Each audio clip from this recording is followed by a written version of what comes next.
Bonjour et merci de votre fidélité à Débat de presse. 4 invités pour décrypter 5 sujets ce matin. D'abord, Paul Miki Rwamba de Ouaga FM. Bonjour Paul. Bonjour Kindé, bonjour. Et merci d'être là pour le débat. Merci. Ensuite, Hyacinthe Sanou de Omega FM. Bonjour Hyacinthe. Bonjour Fuseni. Et merci d'être là pour le débat. Et puis nous avons avec nous également Ladji Bama du journal Le Reporter. Bonjour. Bonjour Fuseni. Et merci d'être là. Et enfin, quatrième invité à ce débat de presse, Ozé Lassane Sawadgo de Sidoya. Bonjour. Bonjour Ozé Lassane Ouedraogo. Voilà. Merci d'être là pour le débat également. Et pour les sujets, d'abord l'affaire de Manga avec la grève illimitée des personnels de la justice. Deuxième sujet convoqué au débat ce matin, la rencontre des organisations de la société civile avec le président du FASO.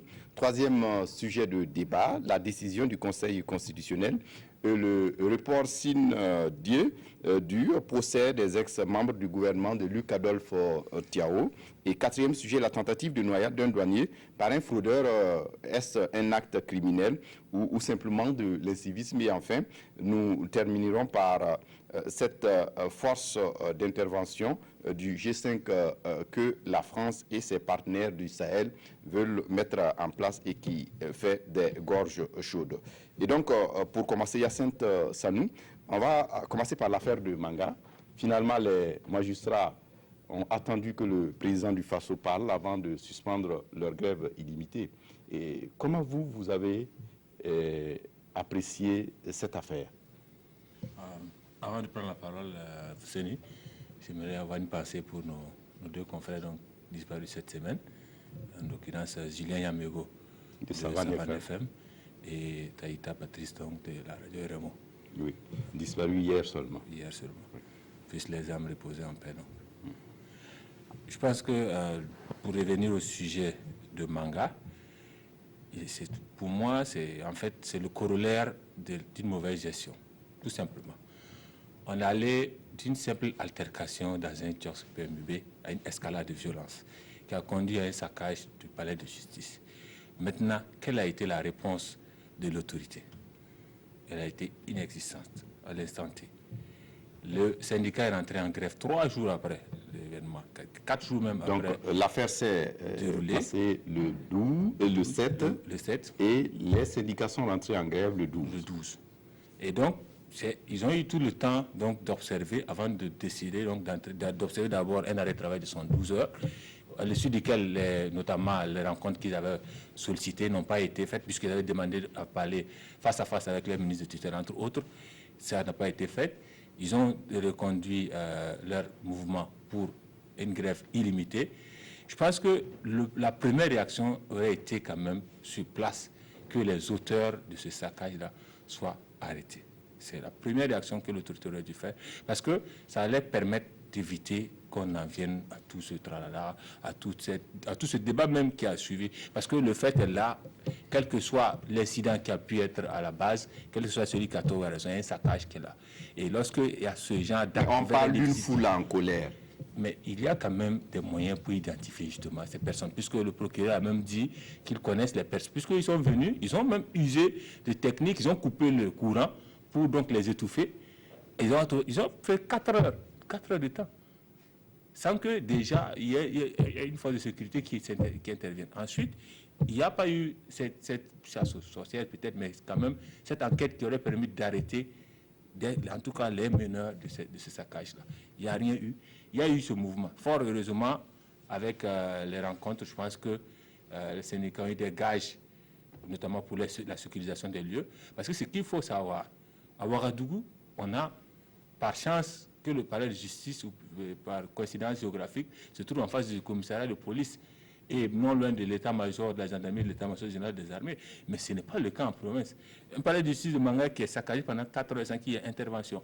Aujourd'hui, c'est la brigade d'intervention rapide qui assure la sécurité de ces lieux délabrés. C'est-à-dire qu'il y a manifestement un besoin de sécurisation de ces lieux, quoi qu'on puisse dire, bien sûr, de ce qui s'y passe.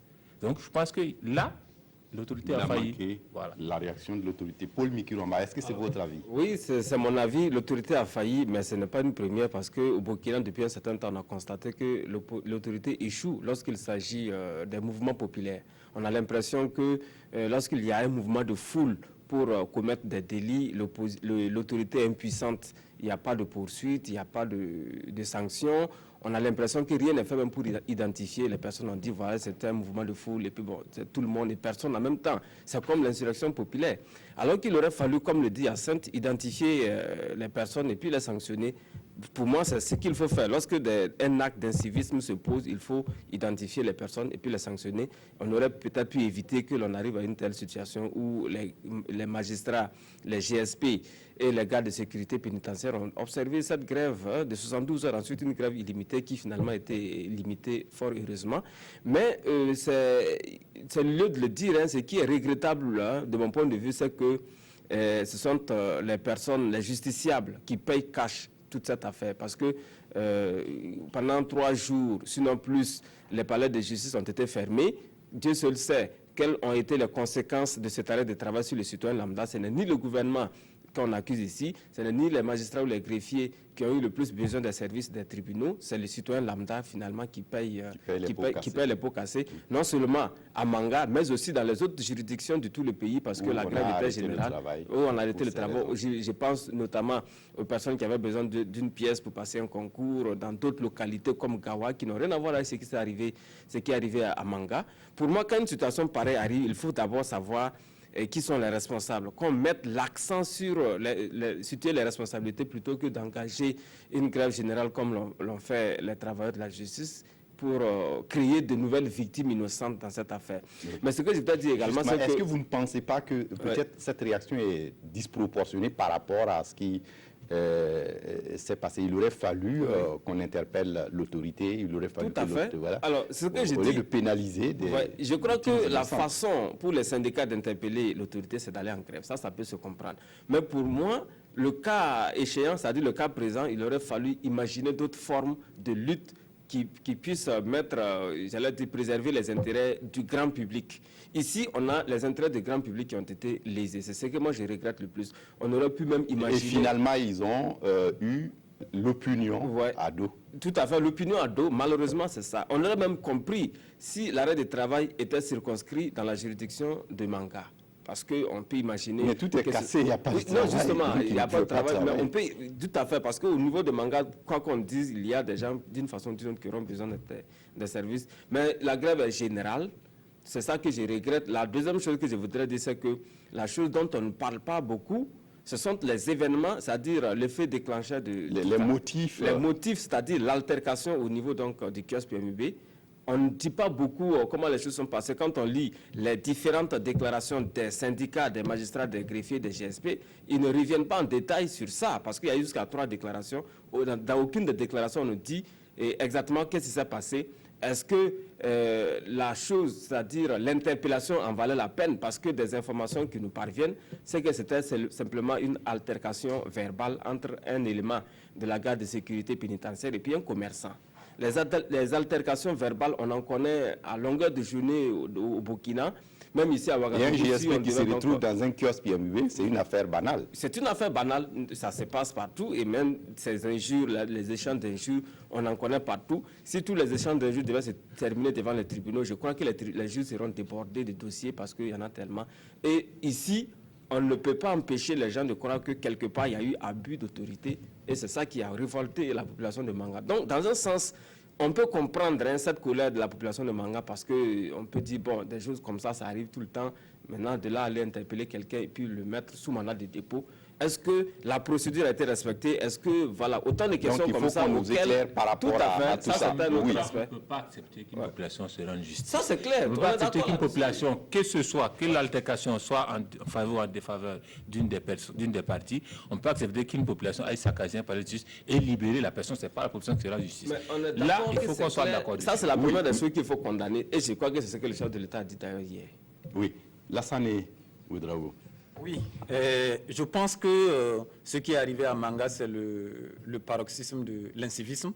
Et je trouve que, comme les autres l'ont dit, cette situation est arrivée par une mauvaise gestion parfois des mouvements de foule. Parce que c'est très fréquent et lorsque ce genre de situation se pose, réellement, l'autorité doit affirmer vraiment je sais pas, l'autorité de l'État, voilà, son autorité, de telle sorte que ce genre de choses ne se reproduisent plus.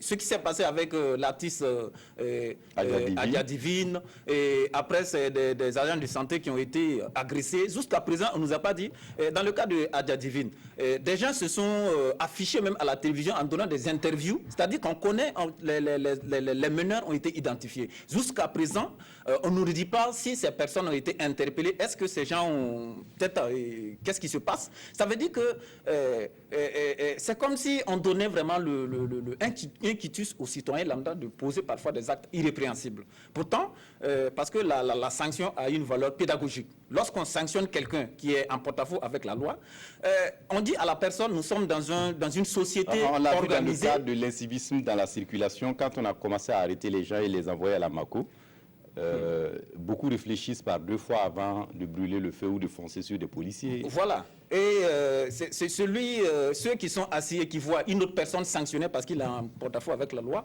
il va se ranger. Voilà. Donc je trouve que c'est vraiment important. Il est temps que vraiment l'autorité puisse affirmer son autorité. Et je pense parfois que si l'autorité n'arrive pas à le faire, ils sont fautifs. Ils sont fautifs pourquoi?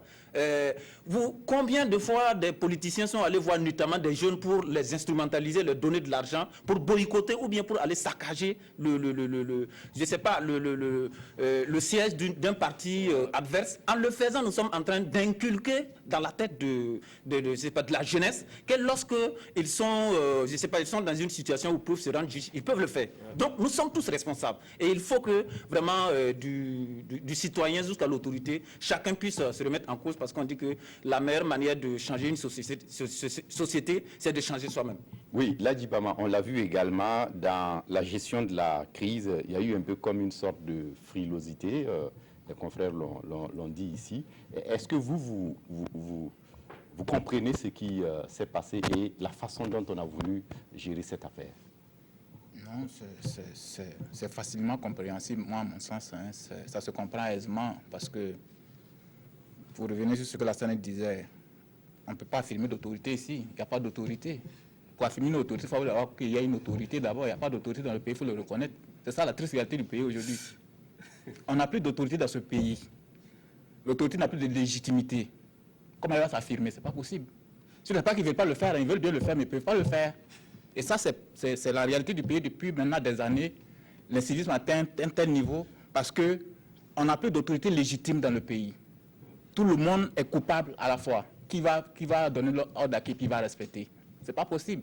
Quand au sommet de l'État, les gens sont inciviques, mais ça se répète aussi sur le tyran lambda. Au sommet de l'État, les gens sont inciviques. Ça vole partout, ça détourne partout, on ne peut rien faire. Mais voilà, c'est ça. C'est ça la triste réalité. Ne demande pas aux citoyens lambda d'être civiques pendant que ces dirigeants sont inciviques. C'est ça la triste réalité de ce pays. Et ce qui s'est passé à Manga, c'est quoi? Niki l'a dit un peu. Ça dit que on ne nous a pas dit exactement qu'est-ce qui était à la base de tout ça. On refuse de nous le dire parce qu'on ne peut pas le dire.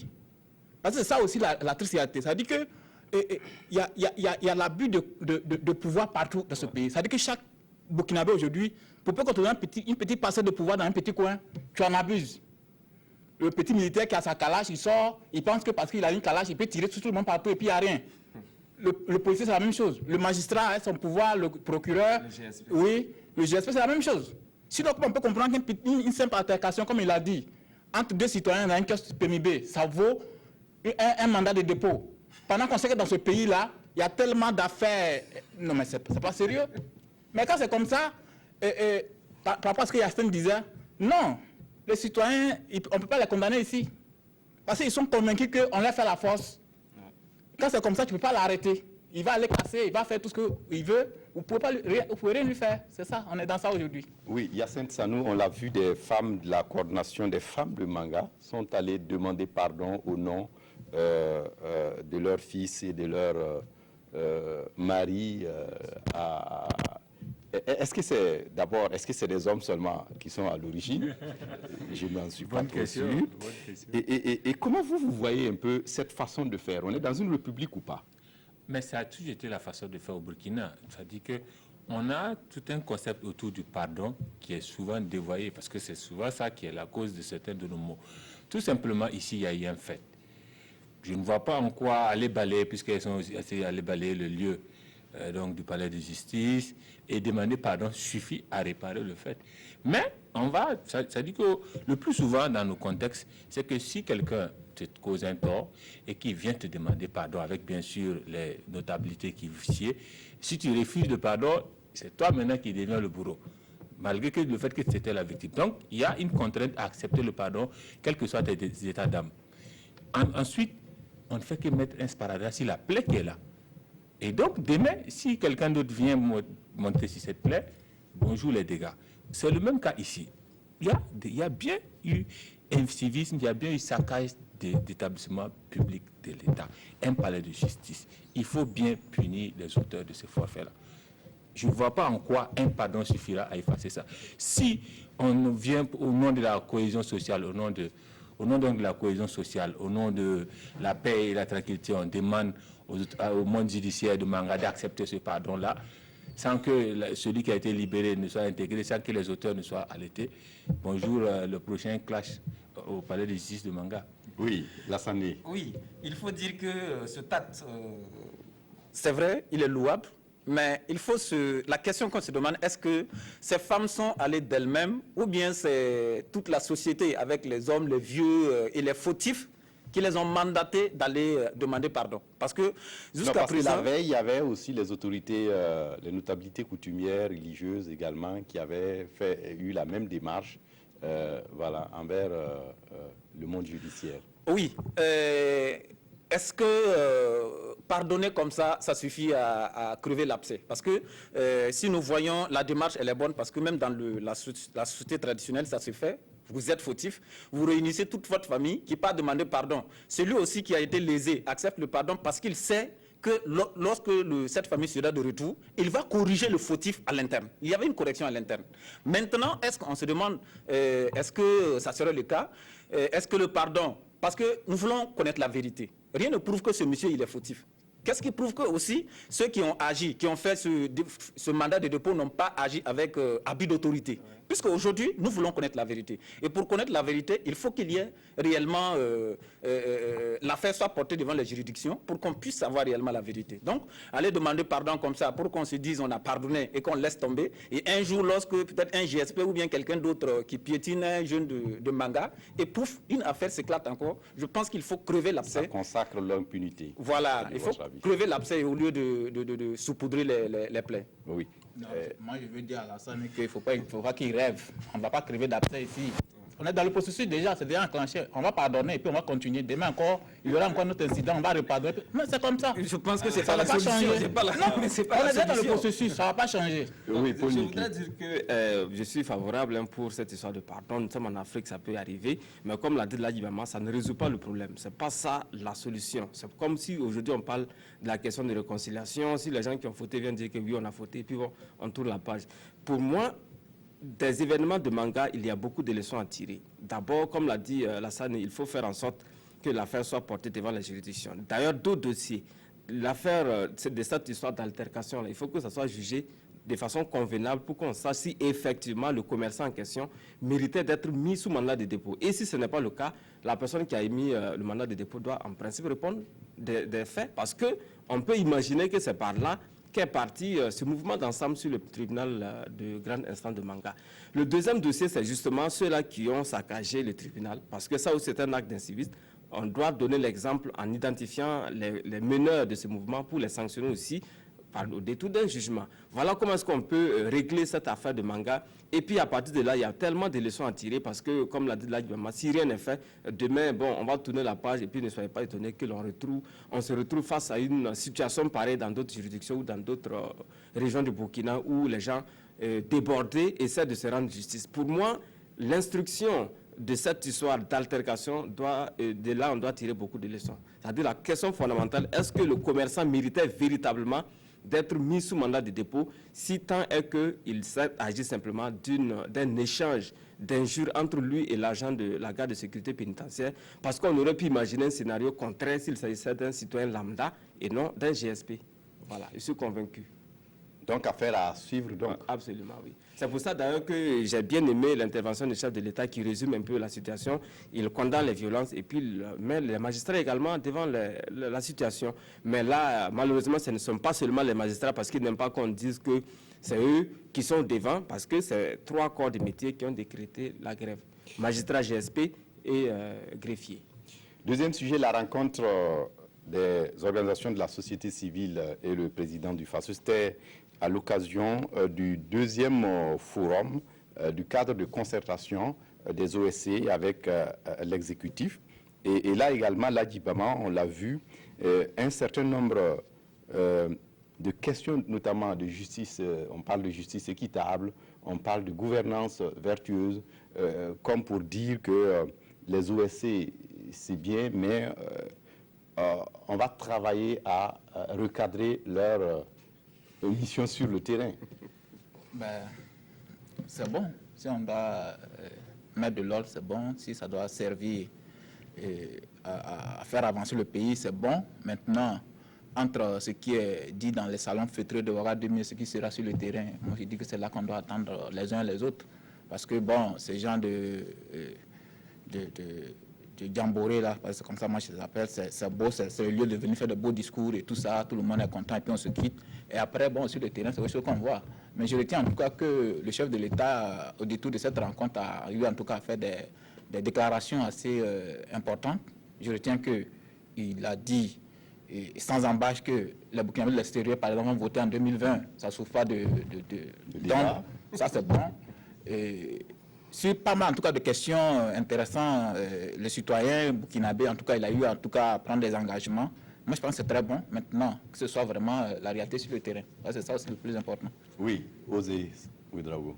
Oui, cette rencontre était nécessaire parce que, vous voyez, de ces derniers temps, beaucoup d'OSC qui montent au créneau pour vraiment dénoncer, comme tous les citoyens, la malgouvernance. Donc, cette rencontre était vraiment très importante, de telle sorte que les acteurs puissent parler le même langage. Le président l'a dit, le travail de la société civile, c'est vraiment de mettre de dénoncer les faits qui ne sont pas normaux, la malgouvernance, et pousser vraiment le gouvernement à respecter son programme de société.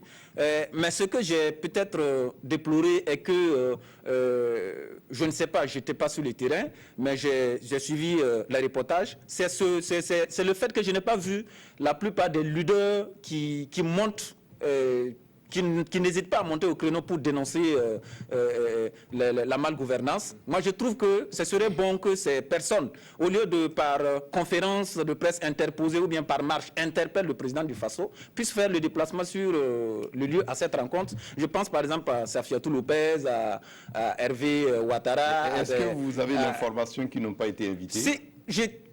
Je n'ai pas dit qu'ils n'ont pas été invités, mais je dis, puisque quand j'ai suivi les interventions, je n'ai pas vu Safiatou Lopez intervenir, je n'ai pas vu Hervé Ouattara intervenir. Peut-être que leur structure ont envoyé des représentants. Mais je pense que dans ce genre de cas, c'est toujours mieux que le leader lui-même se déplace.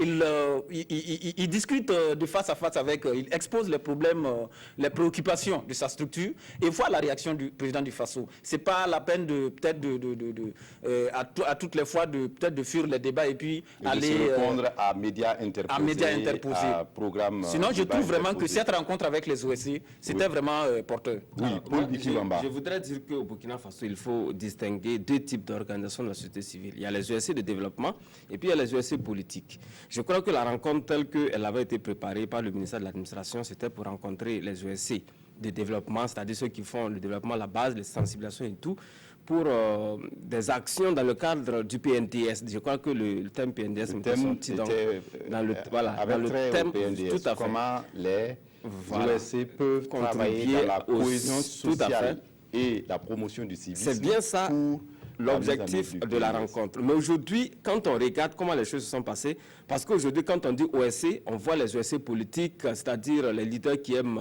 gueuler, qui dénoncent certaines pratiques ou qui montrent que non, ce sont les plus, pas forcément les plus actifs, mais les plus en vue peut-être, les plus médiatisés. Parce qu'il y en a d'autres, évidemment. On nous dit que les OSC sont venus à 45 provinces du Burkina. Donc ça veut dire qu'il y a des organisations de la société civile qui sont sérieuses et qui participent au développement. Mais quand on met ces deux types d'OSC ensemble, pour moi, on n'aura aucun résultat parce que les gens n'ont pas les mêmes objectifs. Il y a des gens qui sont là, dont le travail, c'est de dénoncer certaines pratiques politiques parce qu'ils n'ont pas eu les strapontins auxquels ils s'attendaient. Il y en a d'autres aussi qui sont manipulés, soit par des opérateurs économiques. Quand on voit les conférences de presse où les gens sortent dénoncer certaines choses, il n'y a rien de concret dedans. Ce ne sont pas des actions de développement de mon point de vue. À mon avis, il aurait fallu faire la distinction entre ces deux types d'OSC. Parce que le terme OSM est déjà galvaudé au Burkina, son nom est gâté, comme on le dit de façon littérale. Avec ses actions politiques, on n'a même plus la frontière entre une organisation de la société civile et un parti politique. Aujourd'hui, on nous dit que des partis politiques ont créé des organisations de la société civile. Il n'y a pas de preuve, mais moi, je suis fondé à croire que c'est le cas. C'est vraiment la réalité aujourd'hui. Et de façon claire... Hervé Ouattara avait fait des oui, il y en a, justement, vous faites bien de le rappeler, Hervé Ouattara a fait des aveux. Oui. Voilà, il a fait des aveux, les Burkinabés n'ont pas oublié. Et ça réconforte ceux qui pensent que des organisations de la société civile sont créées par des partis politiques. Mais ça, c'est le côté officieux de la chose. Normalement, une organisation de la société civile n'est pas créée ni par un parti politique, ni par le gouvernement. Donc aujourd'hui, si le gouvernement tente de les recadrer d'une façon ou d'une autre, je crois que ça renvoie au langage que l'on a tenu quand il s'agit des Kolgoego. Quelque chose qui n'est pas créé, vous ne pouvez pas recadrer. Donc aujourd'hui, si le gouvernement peut recadrer les ONG, ça veut dire que le gouvernement ou les hommes politiques ont créé les organisations de la société civile. Mais toujours est-il qu'aujourd'hui... Et donc pour vous, il faut travailler à une dépolitisation de la société civile ou pas? Mais pas forcément une dépolitisation, mais il faut faire le distinguo. Peut-être qu'il faut trouver un autre terme pour faire la différence entre les deux. Parce que le terme organisation de la société civile, c'est un terme général, c'est un fourre-tout où les gens se retrouvent dedans. On a des OSC politiques. Maintenant, ces mêmes OSC n'ont pas les mêmes travaux que les organisations de la société civile de développement, c'est-à-dire il y en a qui sont créés pour faire de la sensibilisation, comment sensibiliser les jeunes pour éviter l'incivisme et tout. Il y en a même qui participent au développement, qui ont la confiance du gouvernement, qui ont des projets qu'ils exécutent sur le terrain de façon concrète et participent au développement. Alors qu'il y en a d'autres, et c'est eux dont on parle le plus, dont le travail c'est vraiment de dire tel homme politique a fait ci, tel homme politique a fait ça. On a l'impression qu'ils se présentent ici comme étant des gendarmes entre guillemets des hommes politiques. Ils empêchent finalement l'exécutif d'ailleurs de travailler, même si aujourd'hui on nous dit qu'une OSC a comme rôle de veille, la veille citoyenne. Ben, c'est un fourre-tout. Il faut vraiment qu'on fasse la différence. Sinon, la rencontre que le chef de l'État a eue avec ce fourre-tout de OSC, ça n'a aucun effet de mon point de vue. Yacine Sanou, est-ce que c'est votre avis? Oui, tout à fait. Je pense que malheureusement, c'est le bémol de cette deuxième session-là, c'est qu'on a mélangé le bon gré et livré ensemble. Ce qui fait que véritablement les conclusions de la rencontre ne vont pas aller plus loin que ça. C'est-à-dire que malheureusement, comme l'a fait Paul Mick, on a mélangé donc ces OSC-là qui n'ont aucune envie donc de participer au développement des Burkinabés. Leur objectif, c'est leur propre développement. On a vu les OSC créés rien que pour attaquer un camp, des OSC montés de toutes pièces pour attaquer une autre OSC. Véritablement, ces OSC-là ne sont pas à mettre dans le même sac que les organisations de la société civile qui travaillent pour les droits de l'homme, pour la lutte contre la pauvreté, qui travaillent véritablement sur le terrain sur des thématiques qui touchent les Burkinabés. On les mélange avec ces OSC-là qui sont plutôt des boutiques, comme Mme le dit, pour des gens qui ont simplement la volonté de se faire une place au soleil. J'écoutais ce matin justement l'un d'entre eux, Marcel Tankwano, de M21 sur notre radio Omega, qui disait qu'on ne lutte pas pour rester pauvre. Je pense que ça veut tout dire de leur volonté donc de lutter pour les Burkinabés. Et je pense qu'il ne faut pas, dans ce genre de rencontres-là, les mélanger. Il faut trouver le moyen donc de véritablement, à la base, on a faussé déjà les cartes d'invitation de cette rencontre. Pour le développement, pour la mise en œuvre du PNDS, ce n'est pas ces OSC politiques-là qui sont, parce qu'elles seront toujours dans le langage politique. Tel homme politique a fait telle sortie, tel homme politique a financé tel camp. Ce sera toujours ce débat-là. Pourtant, il y a des organisations qui travaillent dans les provinces du Burkina qui auraient pu donc porter leur voix et aussi emmagasiner de l'expérience pour pouvoir travailler sur le terrain. Malheureusement, on en est là et je pense que la société civile ça gagnera à changer de nom parce qu'elle est devenue civile au Burkina. Oui, et pour terminer, Ladji Bama, est-ce qu'il ne serait pas judicieux de déconnecter en fait la société civile, certains leaders de la société civile, des leaders politiques? Souvent, le mélange de genres vient parfois de là. Non, en réalité, moi, je ne vois pas les choses comme ça. Hein. Je trouve même que c'est impossible.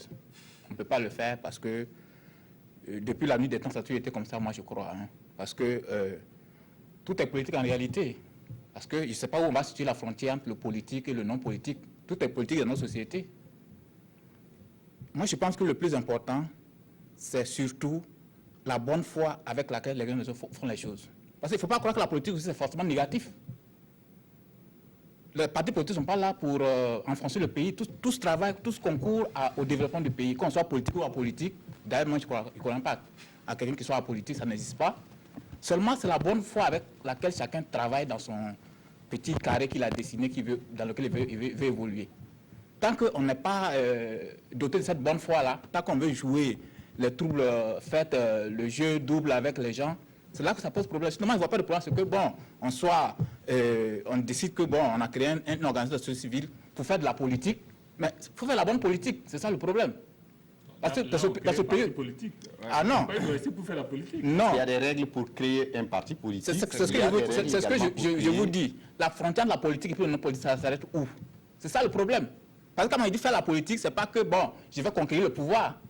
Quand il prend par exemple une organisation comme le Balai citoyen, on situe son côté politique et puis son côté non politique où ça? Quand le Balai citoyen lutte pour faire changer, par exemple, le comportement des ministres et tout ça, la gestion de la Sonabel et tout ça, c'est politique ou c'est apolitique? C'est difficile. On ne peut pas situer une frontière étanche comme ça entre les deux. Mais moi, je dis que le plus important... Ils appellent ça un acte citoyen. Mais citoyen, mais politique aussi. Parce que tout est politique en réalité. Je ne vois pas. Tout est politique. Troisième sujet de débat, la décision du Conseil constitutionnel avec le report du procès des ex-membres du gouvernement de Luc Adolphe Diao. Finalement, Paul Bikiramba, on est à se demander est-ce que ce procès aura lieu? Alors, la question plutôt, est-ce que la Haute Cour de justice a sa raison d'être? Je crois que c'est peut-être là. Le procès peut avoir lieu par une autre juridiction autre que la Haute Cour de justice. Moi, c'est comme ça que je vois plutôt les choses. Alors, dans ce communiqué du parquet, il n'y a rien de nouveau. On n'avait pas, je ne pense pas qu'il y avait une autre alternative que de suspendre le procès et puis d'attendre que le texte soit relu par rapport même aux textes qui font la Haute Cour de justice. Si on fait le bilan aujourd'hui, moi, franchement, je ne sais pas l'importance de cette institution-là. On ne sait pas combien ça nous a coûté, mais c'est une institution finalement qui a été inutile depuis 1995 qu'elle a été créée. Jusqu'à aujourd'hui, la première fois où on lui demande de fonctionner, elle commence et puis bon, la machine est grippée parce que les textes qui la fondent ne sont pas conformes à la Constitution. On est en droit de se demander s'il y a véritablement des techniciens de droit dans ce pays jusqu'à ce qu'on arrive à une telle situation, un tel blocage de cette institution pour une simple question de non-conformité avec la Constitution qui a été facilement relevée par les avocats et le Conseil constitutionnel n'avait d'autre choix, à moins de réinventer une nouvelle Constitution, que de constater l'inconstitutionnalité de ces articles qui ont été incriminés, articles 21 et 33 si je ne me trompe pas. Donc aujourd'hui, le procès des membres du gouvernement de Blaise Compaoré, le dernier gouvernement de Blaise Compaoré, peut-être qu'il faut l'envisager avec une autre juridiction.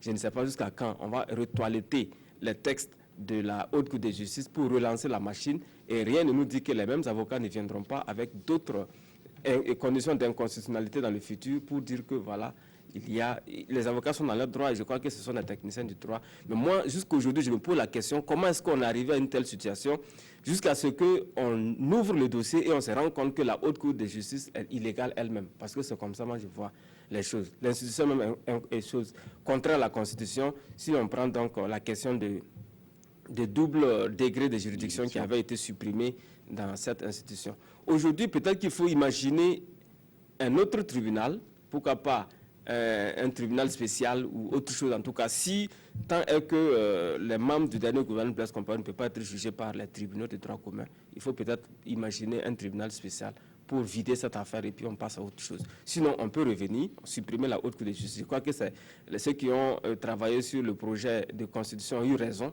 de proposer donc la suppression de cette institution au regard de ce qui nous est servi aujourd'hui. Peut-être qu'il faut la supprimer et puis permettre que les membres du gouvernement, les chefs d'État, dans le cadre des délits qu'ils auraient commis dans l'exercice de leurs fonctions, soient jugés par les tribunaux de droit commun. Pour moi, c'est la solution que l'on peut envisager dans le long terme, quoi. Oui, Yacine Sanou, est-ce que toutes ces questions, c'est pas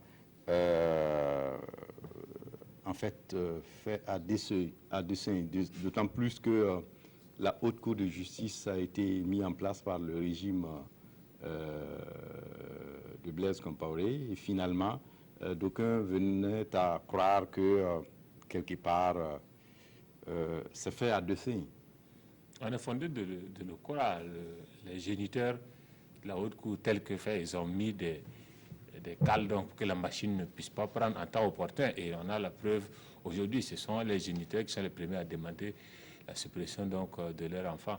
Donc je pense que, je suis encore désolé de faire un exemple de fait de père, mais je pense que c'est vraiment dans ce tort d'idée qu'on est aujourd'hui, avec cette Haute Cour de justice. Mais moi, je ne suis pas pour la suppression comme le préconise Paul Mickey. On a un principe qui n'est pas constitutionnel, c'est-à-dire le manque de recours. OK, ajoutons le recours et puis on continue le procès. On a déjà entamé le procès. S'il y a donc lieu de regarder les textes, de revoir les textes pour donc trouver la juridiction supérieure qui va donc servir de recours, qu'on la trouve et qu'on continue le procès. Parce que c'est un processus vraiment qu'on remet à zéro, qui pour moi, voilà, et va remettre à zéro un dossier qui a été abouti. On est à la phase du jugement. Il y a juste des prédispositions à prendre pour la Haute Cour de justice. Allons-y. Levons donc les articles 21 et 33. Ajoutons la juridiction donc, de second degré qui puisse permettre de faire recours des décisions de la Haute Cour de justice. Et jugeons donc les personnes qui sont déjà devant le tribunal, plutôt que de vraiment tout remettre à plat. Si on crée un autre tribunal spécial, on aura le même problème, parce qu'il suffit d'un grain de sable dans ce tribunal spécial pour qu'on ne pas devant le Conseil constitutionnel, pour qu'on revienne vraiment à ce débat. Là, on a déjà un pas. On a mal posé le pas, refaisons le pas et puis on continue la marche. Ladji-Bama. Non, je crois que moi, rien ne m'étonne dans tout ça. On s'attendait on était bien parti pour se retrouver là où on est aujourd'hui. Depuis le départ, on l'a dit ici, sur ce même plateau. Pratiquement ce matin, en venant sur ce plateau, vous avez pris une pilule. Non, en fait, non, moi, je préfère qu'on dise les choses telles qu'elles sont, que de tourner autour de. Voilà, c'est ça.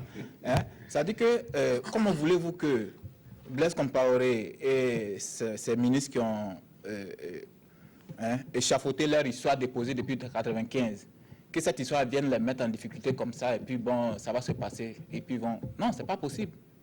Ils savent pourquoi ils ont fait ça depuis 2015, que cela a sommeillé depuis longtemps. Mais peut-être qu'il faut rappeler qu'on a eu l'occasion de toiletter les textes sur la transition. On aurait pu regarder ça. Non, ce qui s'est passé sur la transition, ce que moi j'ai compris, c'est qu'on avait saisi le Conseil constitutionnel par rapport à des points bien précis. Je ne sais pas si, au-delà de ça, ils avaient cette prérogative aussi de remettre à plat tout le texte pour voir ce qu'il y a dedans. Mais je sais qu'ils avaient été saisis par rapport à des points bien précis sur lesquels ils sont prononcés. Ils ont même souligné ça dans la voilà. Donc à ce niveau-là, bon, je ne sais pas trop, je ne suis pas trop spécialiste des questions juridiques, mais est-ce que c'est une occasion de remettre à plat toute la Sénat de la Haute Cour? Je ne sais pas, la question va se poser. Mais toujours est-il que moi j'étais très convaincu depuis le départ que cette Haute Cour de justice ne pouvait rien faire pour inquiéter Blaise Compaoré et ses lieutenants qui ont échafaudé ce coup-là. On l'a dit ici maintes fois. Et on est arrivé là où on devait arriver. Comme Yacine l'a dit, je crois qu'on a encore une seconde chance. Je suis d'accord avec Yacine quand il dit qu'on a fait un faux pas. On doit repartir pour un meilleur pas. Allons-y. On va les prendre dans le mouvement de leur jeu. On va toiletter, mettre ce qu'ils veulent dedans.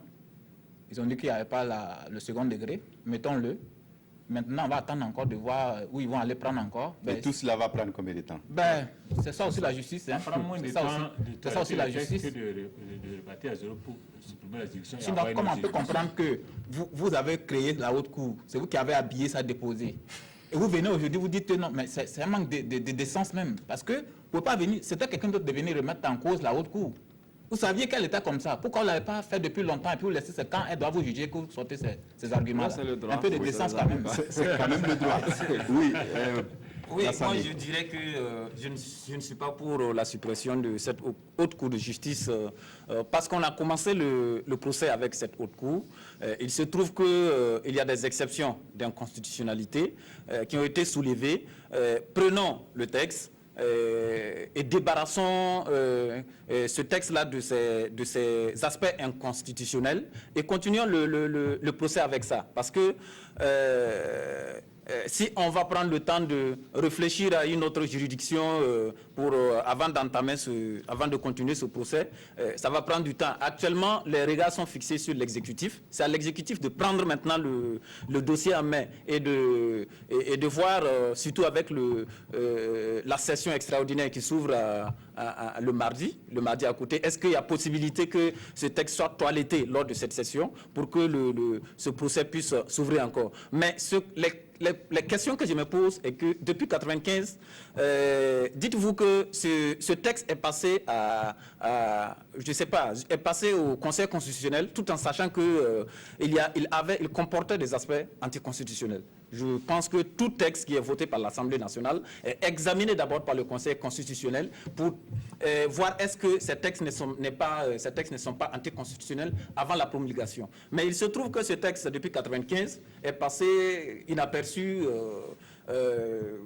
devant le Conseil constitutionnel. Et en 2015, sous la transition, il y a eu encore un toilettage. Et je me demande comment le Conseil constitutionnel a fait pour ne pas voir cet aspect anticonstitutionnel et puis laisser promulguer une loi qui comporte en elle des anomalies. Je me demande si le Conseil constitutionnel même qui est censé, en collaboration avec le chef de l'État, pour vraiment sauvegarder, pour garder notre Constitution en l'État, ne se comporte pas, en bourreau de la Constitution. Vous voulez dire que les sages manquent de sagesse. Voilà, puisque eux-mêmes, ils ont laissé passer une loi qui comporte en elle des dispositions anticonstitutionnelles. Oui, Yacinthe et Paul Miki. C'est-à-dire que pour la lecture sous les CNT, il y avait des articles, c'est les articles qui ont fait, les textes qui ont fait objet de toilettage qui ont été soumis donc au Conseil constitutionnel pour validation. Il n'y avait pas ces articles-là. Donc le péché originel, c'est depuis 1995 qu'on a donc accepté ces dispositions-là donc de l'article 21 et de l'article 33 qui ne permettent pas donc que les travaux de la commission d'instruction et les arrêts de la Cour soient donc susceptibles de recours. C'est depuis 1995 qu'il aurait fallu voir cela. Pour 2015, malheureusement, ces articles-là ne faisaient pas partie du lot d'articles qui ont été étudiés par le Conseil constitutionnel. Donc, le fait est là. Moi, je pense qu'on a maintenant une décision. On sait que c'est anticonstitutionnel ou inconstitutionnel. À quoi s'en tenir? Je voudrais rappeler que nous parlons de l'insurrection populaire de 30 et 31 octobre. C'est ça qui nous amène jusqu'à ce procès-là. Alors, c'est pour ça que je vais préciser peut-être ma proposition. Pour moi, il aurait fallu créer un tribunal spécial pour gérer cette histoire d'insurrection, qui est un fait spécial aussi. Ce n'est pas seulement les anciens ministres, mais tous ceux qui ont, d'une façon ou d'une autre, une responsabilité dans l'insurrection populaire. Parce qu'aujourd'hui, à force de parler de ce procès du dernier gouvernement de Blaise Compaoré, on risque d'oublier un tout petit peu ceux-là qui ont exécuté les tueries sur le terrain les 30 et 31 octobre. Parce que les ministres, les ex-ministres, là, leur péché, c'est d'avoir démarré leur voiture puis aller au Conseil des ministres du 28 octobre 2014. Après ça, il y a eu des gens qui ont ouvert le feu sur les Burkinabés lorsqu'il s'agit de l'insurrection. Il y a eu des morts d'hommes, il y a eu, voilà, machin.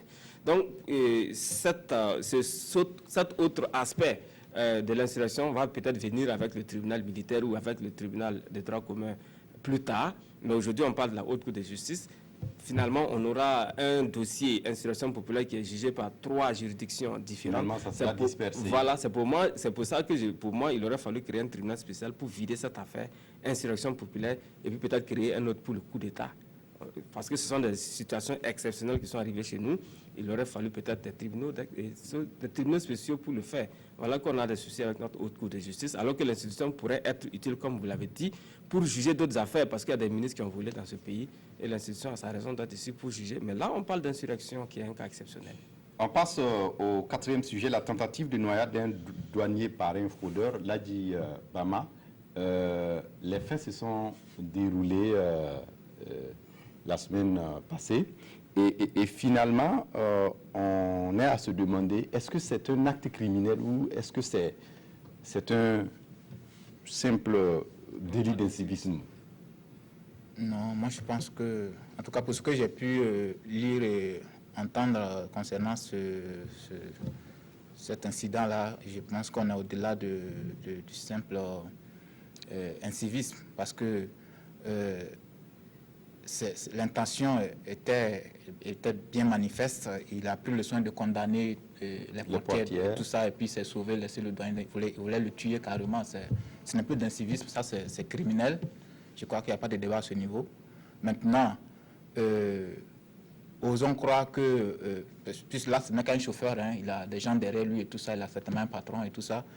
Et tous ceux qui sont dans cette dynamique-là dans ce pays, ce sera l'occasion de mettre en tout cas à plat toutes ces situations-là où des fraudeurs sont dans ce pays, qui font la pluie, le beau temps et juste d'une impunité incroyable. J'espère que cette fois-ci, on va vraiment traiter ce dossier de façon vraiment sérieuse, que tous ceux qui sont derrière ce fait-là, qui n'est que le bout de l'iceberg, on puisse traiter vraiment ces questions de fraude de façon profonde et puis qu'on en finisse. Oui. Parce que je sais que ce cas-là, ce n'est qu'une petite partie de ce gros problème. Oui, Paul Mikirwamba, le douanier en question, un certain Henro, a eu la vie sauve grâce à ses talents de nageur, semble-t-il. De nageur, et puis il a eu la chance, comme l'a dit l'inspecteur de douane, que la pare-brise de la voiture était brisée, et c'est par là qu'il a pu échapper, parce qu'effectivement, on peut être un très bon nageur, mais quand on se retrouve confiné, enfermé dans une voiture condamnée, dans l'eau, vous pouvez imaginer ce qui peut arriver. On peut dire, heureusement, en tout cas, Dieu a voulu que les choses se passent autrement.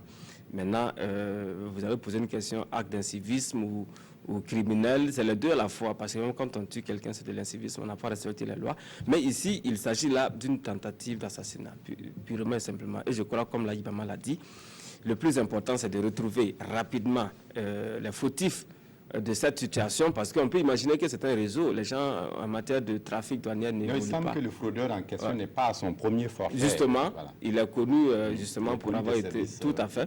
Donc c'est pour dire que c'est un réseau, il faut le démanteler, partir de là, le démanteler totalement, et puis juger cette affaire. Si on a réussi à mettre la main sur le fraudeur en question avec ses complices, j'imagine qu'ils sont nombreux, il faut traduire toutes ces personnes devant les tribunaux afin qu'ils soient entendus, surtout le chauffeur en question, pour tentative d'assassinat et condamné par rapport à ce délit, parce que ce n'est ni plus ni moins que ça.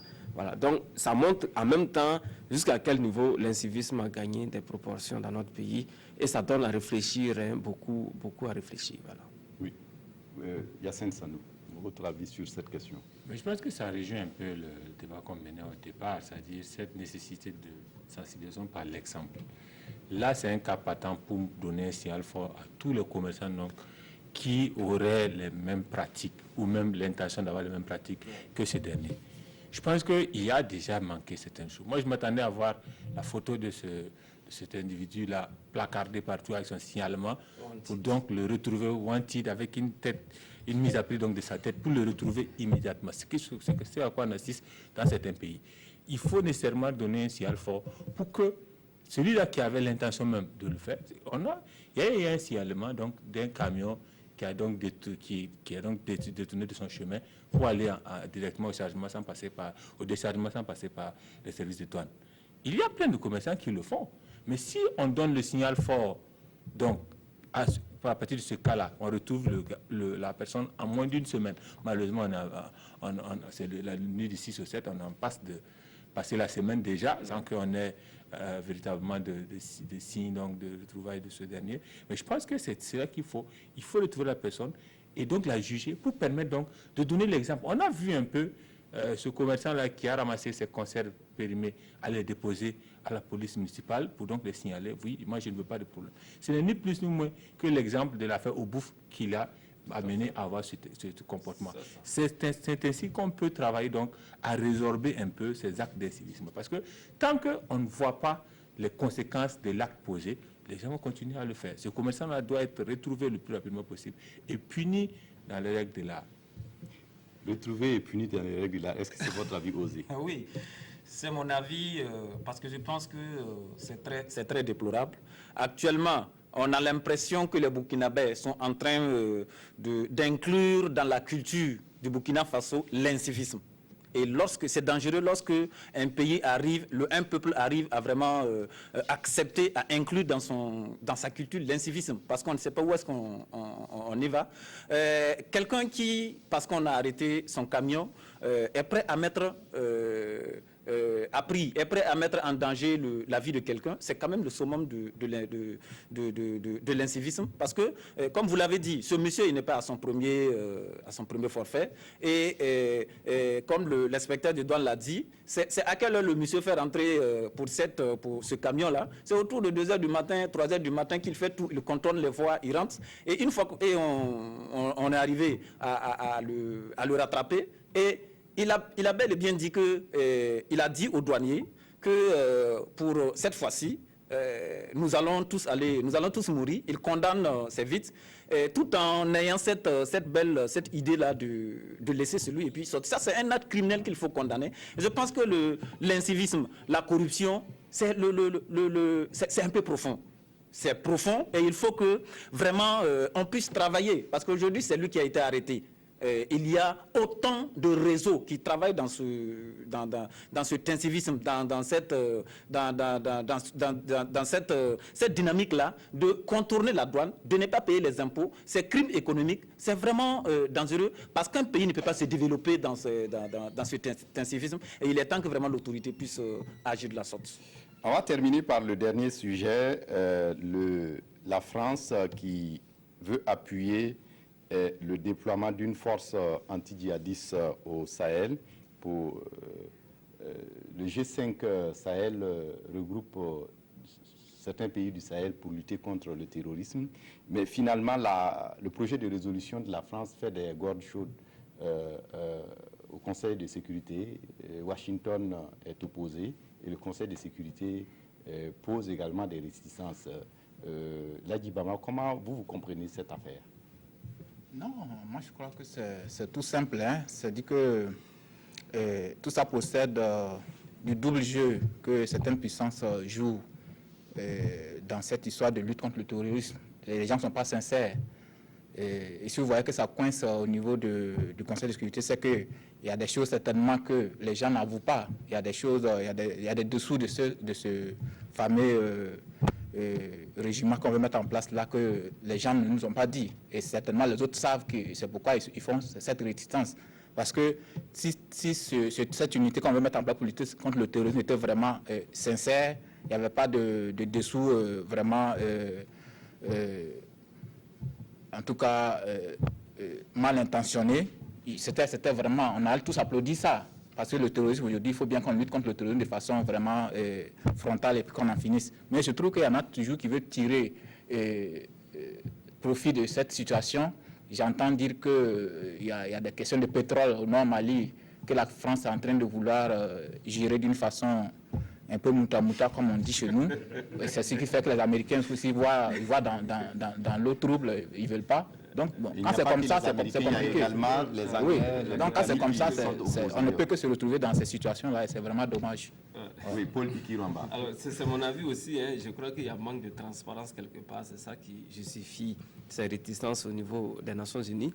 Mais en même temps, je voudrais dire que je salue par exemple la mutualisation des forces militaires au niveau du Sahel. C'est-à-dire si c'est des forces entre nous, c'est beaucoup plus facile à maîtriser. Mais quand il y a une intervention étrangère où il y a des stratégies militaires qui viennent d'ailleurs, on ne sait pas quelles sont les intentions réelles des gens qui prétendent aider les Africains à lutter contre le terrorisme. Pour moi, en fait, la pour question... la France, il faut appuyer les pays du G5 parce que simplement la sécurité des Africains ne viendra in fine que par les Africains. Mais en réalité, pour la France, il faut appuyer ses intérêts. C'est-à-dire, c'est une question d'intérêt. La France vient protéger ses intérêts.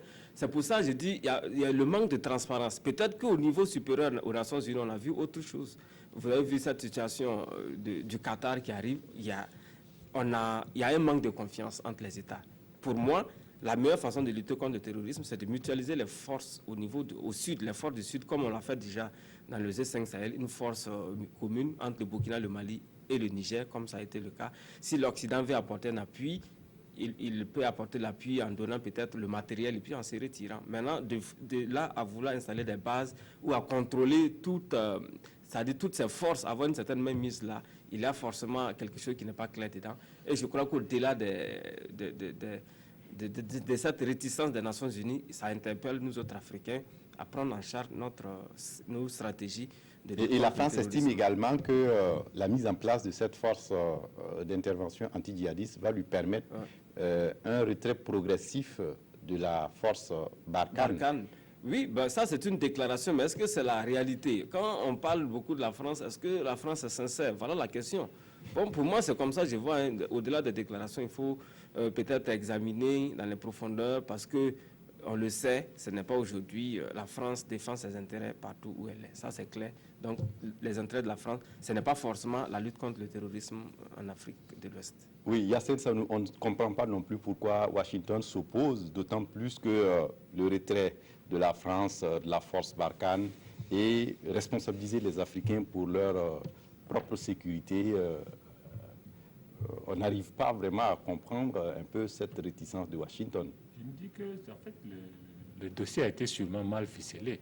S'il y a des réticences, parce qu'il n'y a pas que Washington, il y a tous les membres du Conseil de sécurité de l'ONU qui ont cette résistance-là, c'est qu'on n'a pas pu leur démontrer donc l'usage qui va être fait de ces 10 000 soldats-là qui vont être déployés. C'est tout ceci simple. Je ne suis pas, pour une fois, dans ce France bashing, dans cette coalition, parce que pour moi, si le dossier était bien ficelé, au-delà de tout ce qu'il peut avoir comme rétribution, même comme intérêt politique, calcul politique derrière, si le dossier était bien ficelé, qu'on puisse démontrer donc devant le Conseil de sécurité de l'ONU que les 10 000 soldats seront utilisés rien que pour la lutte contre le terrorisme et rien d'autre, je ne pense pas qu'il y ait donc lieu de rentrer dans ce jeu, voilà, entre Washington et Paris, ou même entre membres du Conseil de sécurité. Vraiment, pour moi, le dossier était mal ficelé au départ, et peut-être qu'il faut travailler justement à mieux une rencontre le 2 juillet prochain. Justement, à mieux donc finaliser. Et pourquoi pas aller sur des petites bases? Parce que pour moi, on est là, on débat au Conseil de sécurité de l'ONU, mais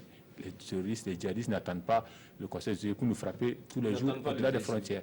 On a le cas avant-hier donc au Mali, avec donc au moins 5 soldats tués. Ils n'attendent pas l'ONU pour donc nous attaquer. Donc il faut travailler. On a travaillé en temps avec le Mali et le Niger à une force plus ou moins mixte. Je pense qu'il faut travailler petit à petit comme ça, plutôt que peut-être d'aller directement sur les 10 000 soldats qui ont peut-être effrayé le Conseil de l'ONU, qui a vu donc dans ces 10 000 soldats une autre force plutôt qu'une force antiterroriste. Je pense que c'est véritablement là le nœud du problème, plutôt que des intérêts pétroliers ou autres. Oui, osez. Oui, moi je pense que si les États, les pays membres du Conseil de sécurité sont réticents, c'est que réellement il y a quelque chose qui ne va pas. Est-ce qu'il y a transparence? Parce que je me demande si réellement ce texte qui a été élaboré, est-ce que c'est l'Afrique même qui est, je sais pas, auteur de ce texte, ou ce texte a été élaboré même? Non, c'est un projet de la France. Le projet de résolution émane de la France. Et si ce projet mais ça a émane été de la... discuté en 2015 avec les pays du G5, les pays concernés. N'empêche, parce qu'on a vu en Libye, on a dit qu'on vient pour, je ne sais pas, pour empêcher une intervention aérienne, et en fin de compte, on a tué Kadhafi. Donc, il faut que vraiment il y ait de la transparence. Il faut que vraiment la France puisse être transparente et surtout impliquée, venir en appui aux Africains, leur laisser ce loisir-là d'élaborer ce genre de texte, surtout dans la sécurité, parce que je me rappelle lors de ce sommet G5 Sahel en février dernier, Idriss Déby l'a dit, si réellement les puissances nous donnaient les 1/10 de ce qu'ils mettaient dans les missions onusiennes, nous pouvons assurer notre propre sécurité. Et il n'est pas question, par exemple, d'amener des soldats, je ne sais pas, européens, des soldats étrangers qui ne connaissent réellement pas le terrain suffisamment africain pour venir, et en cas d'attaque, vous voyez que la plupart des missions des Nations Unies, ils n'interviennent pas comme ça, ce sont des forces d'interposition. Donc, Idriss Déby estime que si réellement on met 1/10 des moyens que vraiment les missions des Nations Unies utilisent pour intervenir, les pays du G5 Sahel peuvent assurer leur propre sécurité. Donc j'estime que c'est mieux que ce texte soit bien ficelé avant d'être envoyé au Conseil de sécurité. Merci, ce serait le dernier mot de cette émission. Nous avons débordé parce que l'émission également a commencé un peu en retard. Voilà, merci d'être venu. Ladi Bama, je rappelle que vous êtes le rédacteur en chef du journal d'investigation de Reporter. Merci d'être venu. Également était avec nous Hyacinthe Sanou de Omega FM. Paul Miki Rwamba, vous êtes le rédacteur en chef de Ouaga FM. Merci d'être venu. Et Lassane Ose Oudrago des éditions Sidoya. Merci. Voilà. C'est tout pour le débat de presse de ce dimanche. Merci de votre attention et à dimanche prochain pour un autre débat. Au revoir.